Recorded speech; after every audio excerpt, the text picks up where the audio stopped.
आज हम भी सेकंड सेमेस्टर पॉलिटिकल साइंस के paper political theory and concepts के 100 मोस्ट इंपॉर्टेंट एमसीक्यूज करने वाले हैं। यह वीडियो मुख्य रूप से बुंदेलखंड यूनिवर्सिटी झांसी के स्टूडेंट के लिए है जिनका पेपर 28 मई को लगा हुआ है। मैं आपको यहाँ 100 ऐसे एमसीक्यूज करवाने वाला हूँ जो कि पेपर में हर साल रिपीट हुए हैं, इसलिए एक भी एमसीक्यूज मिस मत करना। चैनल पर नए तो चैनल को सब्सक्राइब कर लीजिए और पीडीएफ के लिए आप हमें टेलीग्राम पर मैसेज कर सकते हैं। टेलीग्राम का लिंक आपको डिस्क्रिप्शन पर मिल जाएगा। मैं प्रत्येक क्वेश्चन को आपको एक्सप्लेनेशन के साथ समझाऊंगा ताकि आपकी ज़्यादा से ज़्यादा एमसीक्यूज कवर हो सके। और भी वीडियो लाने के लिए कमेंट में ज़रूर बताएं कि पॉलिटिकल साइंस की और वीडियो लाई जाए या फिर किसी और सब्जेक्ट की लाई जाए। तो बिना देरी किए शुरू करते हैं आज के मोस्ट इंपॉर्टेंट एमसीक्यूज। मैं आपको बिल्कुल एक्सप्लेनेशन के साथ समझाने वाला हूँ। पहला प्रश्न दिया हुआ हमारा, राजनीति विज्ञान का जनक किसे माना जाता है? तो इसका हमारा सही आंसर हो जाएगा, राजनीति विज्ञान का जनक अरस्तु को माना जाता है। अरस्तु ने ही सबसे पहले राजनीति का वैज्ञानिक अध्ययन किया था और अरस्तु ने राजनीति विज्ञान को नीति शास्त्र से अलग किया था। तो याद रखना, राजनीति विज्ञान को नीति शास्त्र से अलग किसने किया? तो अरस्तु ने किया। ये भी कई बार पूछा गया है। अगला प्रश्न हमारा दूसरा दिया हुआ है, राजनीति विज्ञान को सर्वश्रेष्ठ रूप से कैसे परिभाषित किया जा सकता है? तो इसका सही आंसर हो जाएगा, सरकार, राजनीतिक प्रक्रियाओं और व्यवहार का अध्ययन राजनीतिक विज्ञान कहलाता है।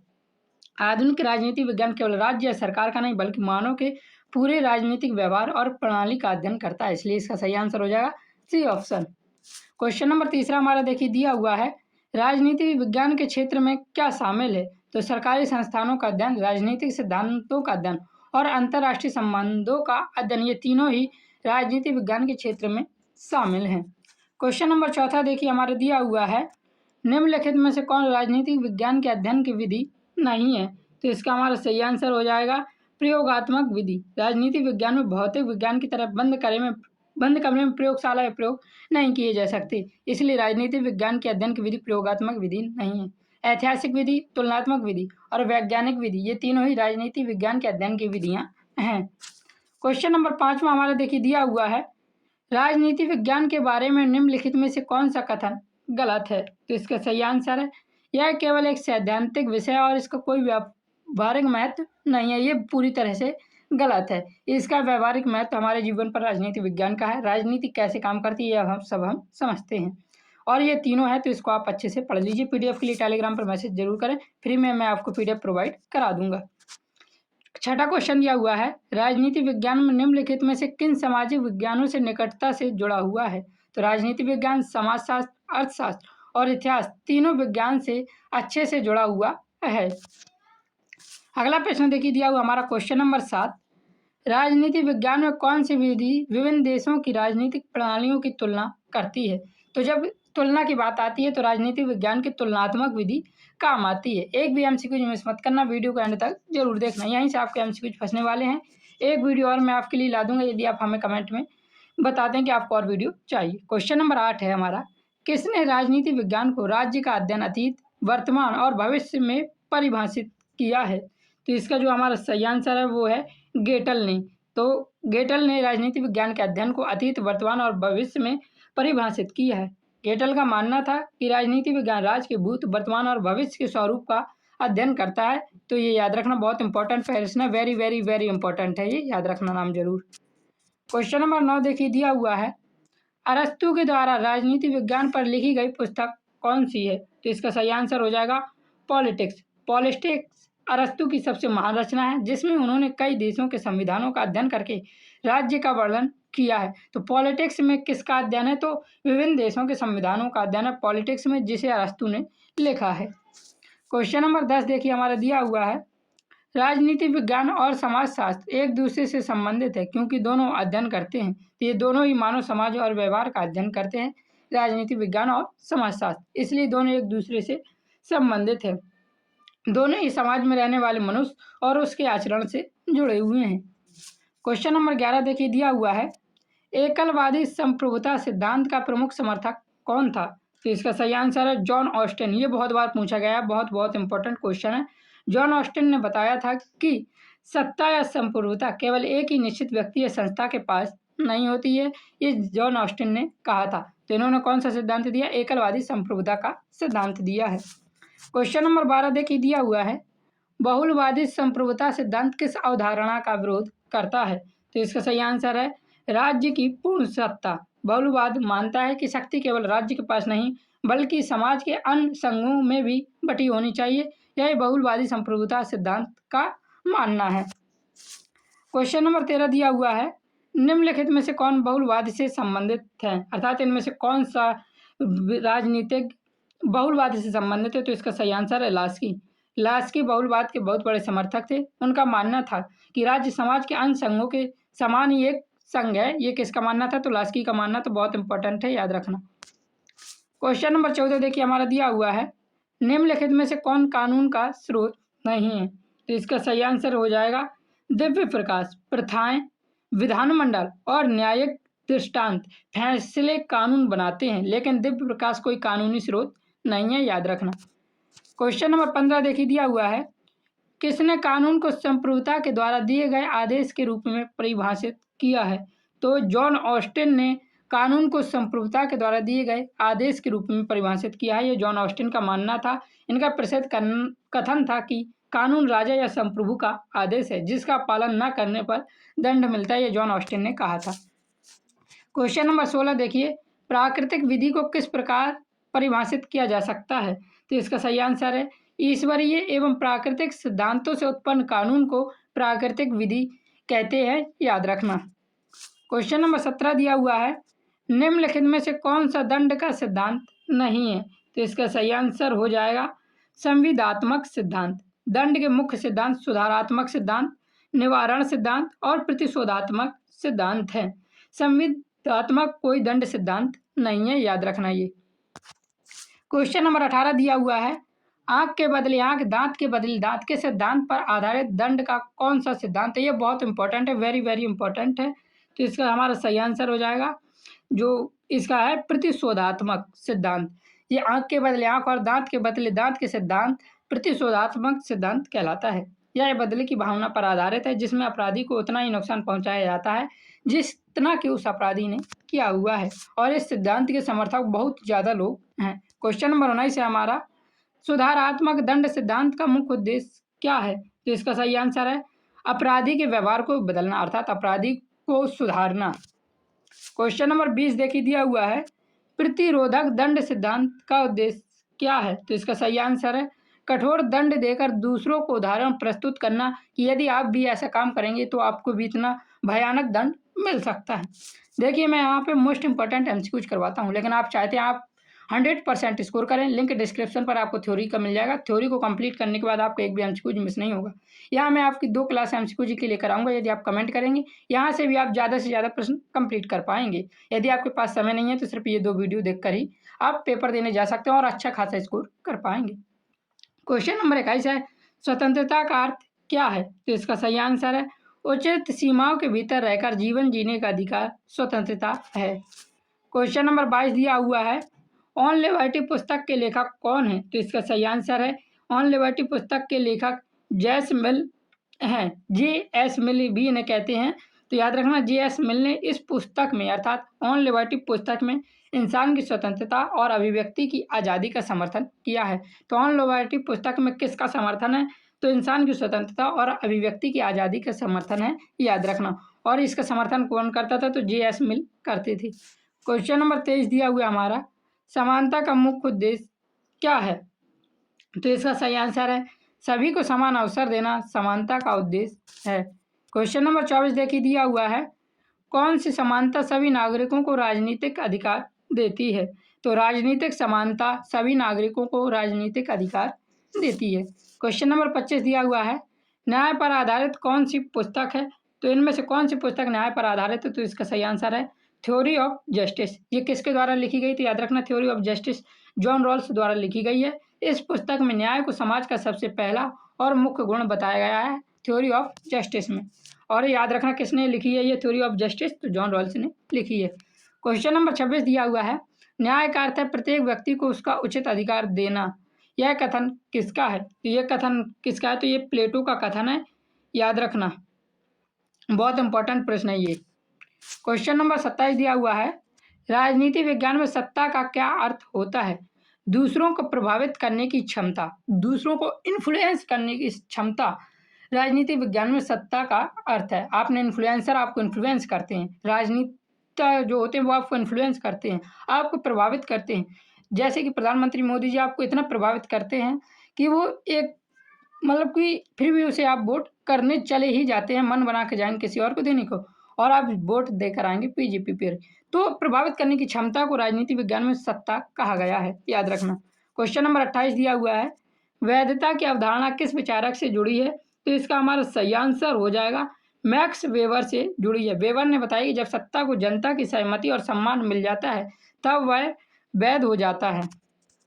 क्वेश्चन नंबर 29 दिया हुआ है, अधिकार का अर्थ क्या है? सभी व्यक्तियों को गरिमा से जीने की शक्ति देना अधिकार है। क्वेश्चन नंबर 30 देखिए दिया हुआ है, नागरिकों का एक मौलिक कर्तव्य क्या है? तो इसका हमारा सही आंसर हो जाएगा संविधान का सम्मान करना नागरिकों का इनमें से एक मौलिक कर्तव्य है। देश के संविधान, राष्ट्रध्वज और राष्ट्रगान का सम्मान करना हर नागरिक का सबसे पहला फर्ज होना चाहिए। क्वेश्चन नंबर 31 दिया हुआ है, किसने स्वतंत्रता को बाहरी प्रतिबंधों की अनुपस्थिति के रूप में परिभाषित किया है? तो इसका हमारा सही आंसर है थॉमस हब्स ने परिभाषित किया है बाहरी प्रतिबंधों की अनुपस्थिति के रूप में स्वतंत्रता को।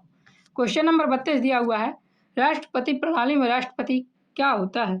तो राष्ट्रपति प्रणाली में राष्ट्रपति राष्ट्र और सरकार दोनों का प्रमुख हो जाता है जब राष्ट्रपति प्रणाली होती है। क्वेश्चन नंबर 33 देखिए दिया हुआ है, निम्नलिखित में से कौन सा न्याय का सिद्धांत नहीं है? तो इसका हमारा सही आंसर हो जाएगा धार्मिक न्याय न्याय का सिद्धांत नहीं है। न्याय सामाजिक होता है, आर्थिक होता है और राजनीतिक होता है अर्थात विधिक होता है। आधुनिक शासन में धार्मिक न्याय जैसा कोई सिद्धांत उपस्थित नहीं है, ये याद रखना बहुत इंपॉर्टेंट है ये। क्वेश्चन नंबर 34 है हमारा, मैकियावेली की किस पुस्तक में सत्ता और अधिकार की अवधारणा पर चर्चा की गई है? तो इसका सही आंसर हो जाएगा द प्रिंस पुस्तक पर सत्ता और अधिकार की अवधारणा की गई है। द प्रिंस पुस्तक किसने लिखी? तो मैकियावेली ने लिखी है। अगला प्रश्न देखिए हमारा दिया हुआ है क्वेश्चन नंबर 35, संविधान का सबसे अच्छी तरह से कौन परिभाषित करता है? तो राज्य के मौलिक सिद्धांतों को निर्धारित करने वाले दस्तावेज संविधान को सबसे अच्छी तरह से परिभाषित करता है, याद रखना। क्वेश्चन नंबर 36 दिया हुआ है, भारतीय संविधान के जनक कौन माने जाते हैं? तो इसका हमारा सही आंसर हो जाएगा डॉक्टर भीमराव अंबेडकर भारतीय संविधान के जनक माने जाते हैं। ये बहुत इंपॉर्टेंट है, याद करके जरूर जाना। याद क्या आप सभी को पता ही होगा। क्वेश्चन नंबर 37 है, संवैधानिक वाद मुख्य रूप से किस पर केंद्रित होता है? तो इसका हमारा सही आंसर हो जाएगा सरकार की शक्तियों को सीमित करना। संवैधानिक वाद मुख्य रूप से इस पर केंद्रित होता है कि सरकार की शक्तियों को सीमित किया जाए। क्वेश्चन नंबर 38 दिया हुआ है, लोकतंत्र की मौलिक विशेषता क्या है? तो इसमें जनता द्वारा सरकार चुनी जाती है लोकतंत्र में। क्वेश्चन नंबर 39 दिया हुआ है, सर्वसत्तावाद का अर्थ क्या है? तो जनता और निजी जीवन पर पूर्ण नियंत्रण रखने वाली राजनीतिक व्यवस्था को सर्वसत्तावाद कहते हैं। क्वेश्चन नंबर 40 दिया हुआ है, जनमत सबसे अधिक महत्वपूर्ण किसमें है? तो इसका सही आंसर हो जाएगा लोकतांत्रिक शासन में। लोकतंत्र पूरी तरह से जनता की राय और जनमत पर ही टिका होता है। क्वेश्चन नंबर 41 है जो हमारा very very very very important paper में हर साल रिपीट होता है, लोकतंत्र जनता का जनता के द्वारा जनता के लिए शासन है। ये कथन किसका है? तो ये अब्राहम लिंकन का कथन है और बहुत इंपॉर्टेंट है। क्वेश्चन नंबर 42 दिया हुआ है, सामाजिक न्याय का अर्थ क्या होता है? तो इसका हमारा सही आंसर हो जाएगा सभी के लिए समान अवसर और अधिकार सामाजिक न्याय का अर्थ है। क्वेश्चन नंबर 43 दिया हुआ है, भारत में धर्मनिरपेक्षता का अर्थ क्या है? तो इसका हमारा सही आंसर हो जाएगा राज्य द्वारा सभी धर्मों के साथ समान व्यवहार किए जाए। ये भारत में धर्मनिरपेक्षता का अर्थ है और हमारा देश धर्मनिरपेक्ष देश है, इसलिए हमें किसी भी धर्म के साथ भेदभाव नहीं करना। क्वेश्चन नंबर 44 देखिए, 73वां संवैधानिक संशोधन किससे संबंधित है? तो ये संबंधित है पंचायती राज्य के माध्यम से सत्ता का विकेंद्रीकरण से संबंधित है 73वां संविधान संशोधन। क्वेश्चन नंबर 45 दिया हुआ है, निम्नलिखित में से कौन भारत में एक दबाव समूह है? तो इसका हमारा सही आंसर हो जाएगा federation of Indian chambers of commerce and industry Bharat में एक दबाव समूह है। यह फिक्की के नाम से भी जाना जाता है, याद रखना किसके नाम से जाना जाता है? फिक्की के नाम से जाना जाता है, जो एक व्यापारियों का समूह है और सरकार पर दबाव बनाता है, इसलिए इसे दबाव समूह कहा जाता है। क्वेश्चन नंबर 46 दिया हुआ है, दबाव समूह का मुख्य कार्य क्या होता है? तो सरकार की नीतियां और निर्णयों को प्रभावित करना और सरकार पर दबाव बनाना दबाव समूह का मुख्य कार्य है। क्वेश्चन नंबर 47 दिया हुआ है, वेरी वेरी वेरी इंपॉर्टेंट है, two treatise of government government पुस्तक किसके द्वारा लिखी गई है? तो इसका हमारा सही आंसर हो जाएगा, यह पुस्तक जॉन लॉक द्वारा लिखी गई है। इसमें जॉन लॉक ने राजाओं के दैवीय अधिकारों का खंडन किया है और प्राकृतिक अधिकारों की बात की है टू ट्रीटीज ऑफ गवर्नमेंट में। क्वेश्चन नंबर 48 दिया हुआ है, विकेंद्रीकरण की मुख्य विशेषता क्या है? तो इसका सही आंसर हो जाएगा, सत्ता का स्थानीय सरकारों का स्थानांतरण विकेंद्रीकरण की मुख्य विशेषता है। क्वेश्चन नंबर 49 है हमारा, निम्नलिखित में से कौन सा देश सर्वसत्तावादी शासन का अनुसरण करता है? तो इसका सही आंसर हो जाएगा उत्तरी कोरिया। उत्तरी कोरिया में एक ही नेता की तानाशाही है और वहाँ के लोगों को कोई आज़ादी नहीं है, यही सर्वसत्तावादी शासन कहलाता है। आपने उत्तर कोरिया बहुत बार नाम भी सुना होगा। क्वेश्चन नंबर 50 है, विश्व का प्रथम लिखित संविधान कौन सा है? तो इसका सही आंसर हमारा हो जाएगा अमेरिका का संविधान विश्व का सबसे पहला संविधान लिखित संविधान है, जो कि 1787 में बनाया गया था। याद रखना बहुत इंपॉर्टेंट है ये। क्वेश्चन नंबर 51 दिया हुआ है, राज्य के दैवीय सिद्धांत के मुख्य प्रवर्तक कौन है? Very very very important. तो सेंट ऑगस्टाइन राज्य के दैवीय सिद्धांत के मुख्य प्रवर्तक माने जाते हैं। क्वेश्चन नंबर 52 दिया हुआ है, बल सिद्धांत के अनुसार राज्य की स्थापना किसके द्वारा हुई है? तो बल सिद्धांत के अनुसार राज्य की स्थापना बल प्रयोग के द्वारा हुई है। क्वेश्चन नंबर 53 दिया हुआ है, सामाजिक अनुबंध सिद्धांत का प्रमुख विचारक कौन है? तो इसका हमारा सही आंसर हो जाएगा थॉमस हॉब्स, और ये पेपर में बार बार रिपीट हुआ है। क्वेश्चन नंबर 54 दिया हुआ है, विकासवादी सिद्धांत के अनुसार राज्य की उत्पत्ति किससे हुई है? तो परिवार और कबीले से हुई है। विकासवादी सिद्धांत के अनुसार राज्य की उत्पत्ति याद रखना किससे हुई है? परिवार और कबीले से।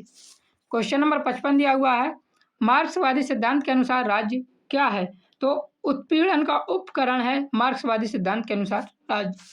क्वेश्चन नंबर 56 दिया हुआ है, आदर्शवादी सिद्धांत राज्य को किस प्रकार मानता है?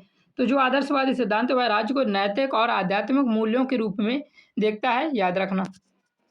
क्वेश्चन नंबर 57 दिया हुआ है, निम्नलिखित में से कौन सा अनुबंध सिद्धांत से संबंधित नहीं है?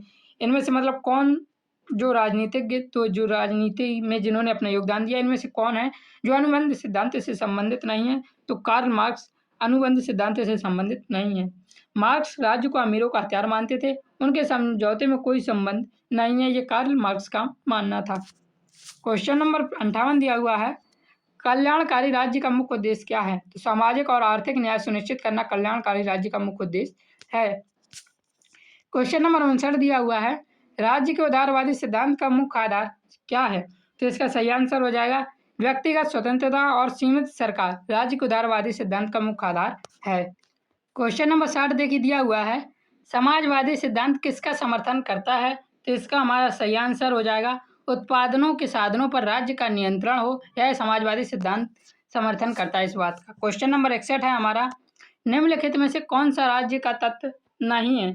तो राज्य का तत्व धर्म नहीं है, जनसंख्या, सरकार और संप्रभुता, ये तीनों ही राज्य के तत्व हैं। क्वेश्चन नंबर 62 दिया हुआ है, सामाजिक अनुबंध सिद्धांत मुख्य रूप से किसे वैध ठहराने के लिए विकसित किया गया है? तो राज्य और सत्ता की वैधता को वैध ठहराने के लिए विकसित किया गया सामाजिक अनुबंध सिद्धांत, याद रखना बहुत इंपॉर्टेंट है। क्वेश्चन नंबर 63 दिया हुआ है, विकासवादी सिद्धांत राज्य को किसका परिणाम मानता है? तो धीरे धीरे हुए ऐतिहासिक विकास को विकासवादी सिद्धांत राज्य का परिणाम मानता है।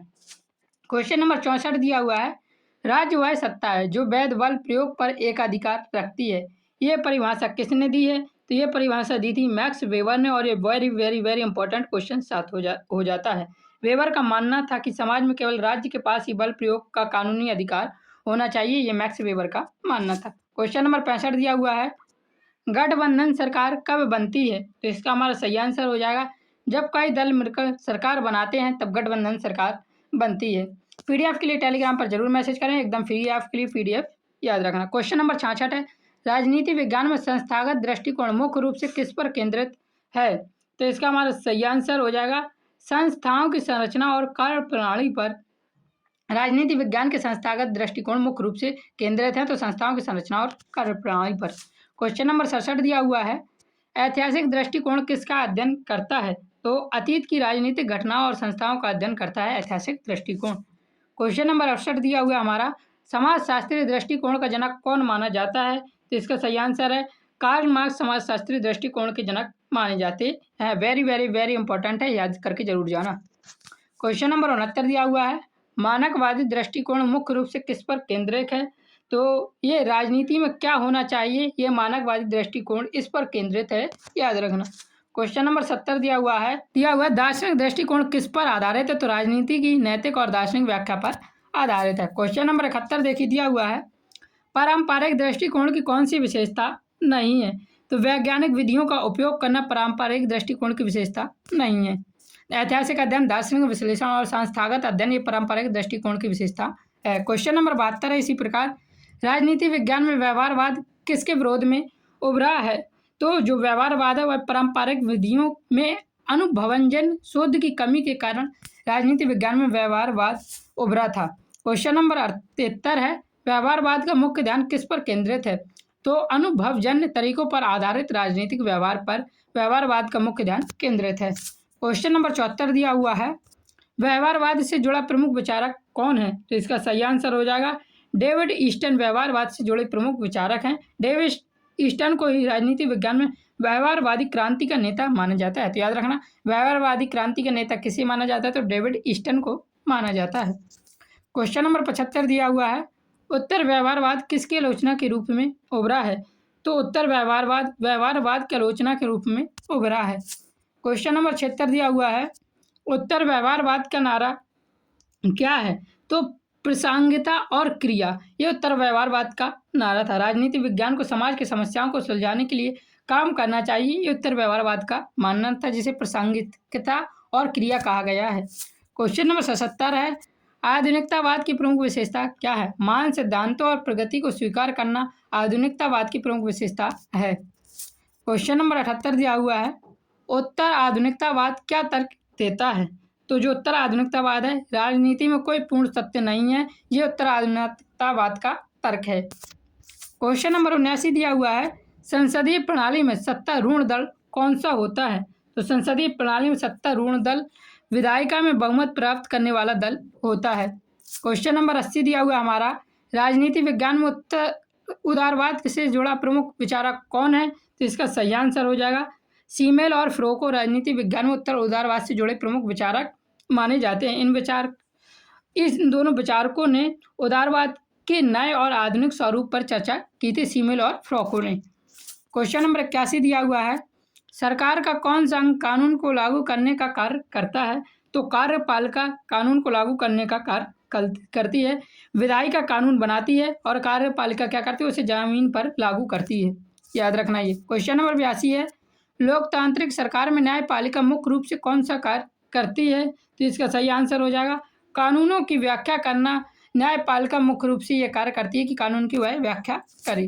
क्वेश्चन नंबर 83 है सत्ता के पृथक्करण की अवधारणा किसने दी थी, तो इसका हमारा सही आंसर है मॉन्टेस्क्यू ने दी थी। मॉन्टेस्क्यू ने बताया था कि सरकार के अंगों को अलग अलग रखना चाहिए ताकि कोई तानाशाह ना बन सके, ये मॉन्टेस्क्यू का मानना था।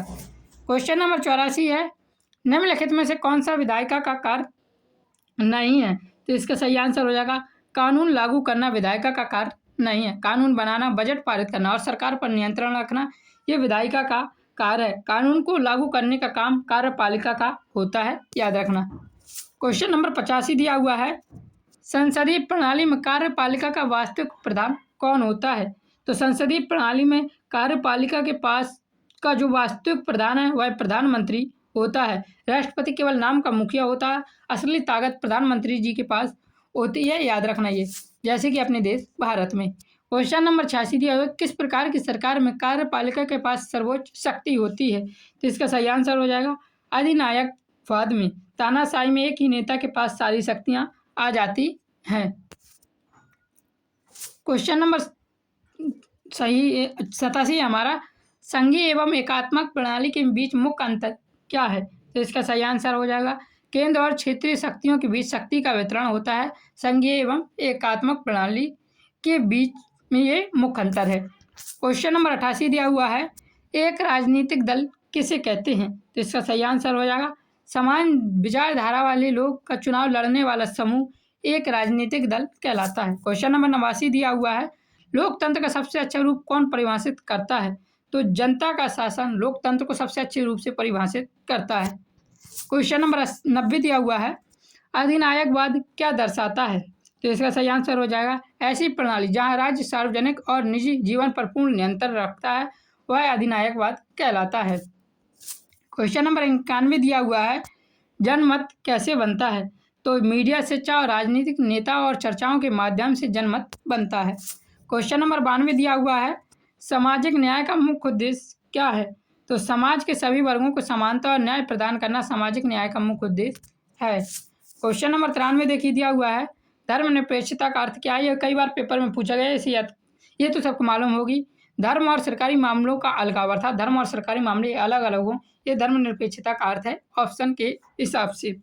और धर्मनिरपेक्षता मतलब सभी धर्मों का राज्य समान सम्मान करे, किसी एक धर्म को मतलब कि प्रमुख न माने, ये धर्मनिरपेक्षता का अर्थ है। क्वेश्चन नंबर 94, विकेंद्रीकरण क्यों महत्वपूर्ण है? बेहतर प्रशासन के लिए सत्ता को स्थानीय स्तर पर वितरित करना चाहिए, इसलिए विकेंद्रीकरण महत्वपूर्ण है। क्वेश्चन नंबर 95 है, प्रतिनिधित्व के सिद्धांत क्या समझाते हैं? तो सरकार में प्रतिनिधियों का चयन और उनकी भूमिका को प्रतिनिधित्व सिद्धांत समझाते हैं। क्वेश्चन नंबर 96 दिया हुआ है, संसदीय प्रणाली किस देश के मॉडल पर आधारित है? तो इसका सही आंसर हो जाएगा ब्रिटेन के मॉडल पर आधारित है। क्वेश्चन नंबर 97 दिया हुआ है, राष्ट्रपति प्रणाली में राष्ट्रपति को कौन चुनता है? तो इसका सही आंसर हो जाएगा राष्ट्रपति प्रणाली में राष्ट्रपति को जनता द्वारा सीधे चुना जाता है। क्वेश्चन नंबर 98 दिया हुआ है, संसदीय प्रणाली की मुख्य विशेषता क्या है? तो कार्यपालिका और विधायिका के प्रति उत्तरदायी होता है, ये संसदीय प्रणाली की मुख्य विशेषता है। क्वेश्चन नंबर 99 दिया हुआ है, संघीय प्रणाली में सत्ता का वितरण कैसे होता है? तो केंद्र और राज्य के सरकार के बीच शक्ति के विभाजन से संघीय प्रणाली में सत्ता का वितरण होता है। क्वेश्चन नंबर 100 दिया हुआ है, निम्नलिखित में से कौन सा एकात्मक सरकार का उदाहरण है? तो फ्रांस एकात्मक सरकार का उदाहरण है। इस प्रकार मैंने आपका 100 मोस्ट इंपॉर्टेंट एमसीक्यूज करवा दी। यदि आप एक भी रिस्क नहीं लेना चाहते हैं, सारे 100 का वो 75 के 75 एमसीक्यूज पेपर में सही करना चाहते हैं, तो थ्योरी वाली वीडियो जरूर देखकर जाएं। यहाँ से आपके ज़्यादा से ज़्यादा प्रश्न फंसेंगे। यदि आप दूसरी वीडियो डिमांड करते हैं तो मैं जल्दी आपके लिए दूसरी वीडियो लेकर आऊँगा। चैनल पर नए हैं तो सब्सक्राइब जरूर कीजिए। PDF के लिए टेलीग्राम पर मैसेज कर सकते हैं, बिल्कुल फ्री में मिल जाएगा आपको। जय हिंद, जय भारत, राधे राधे।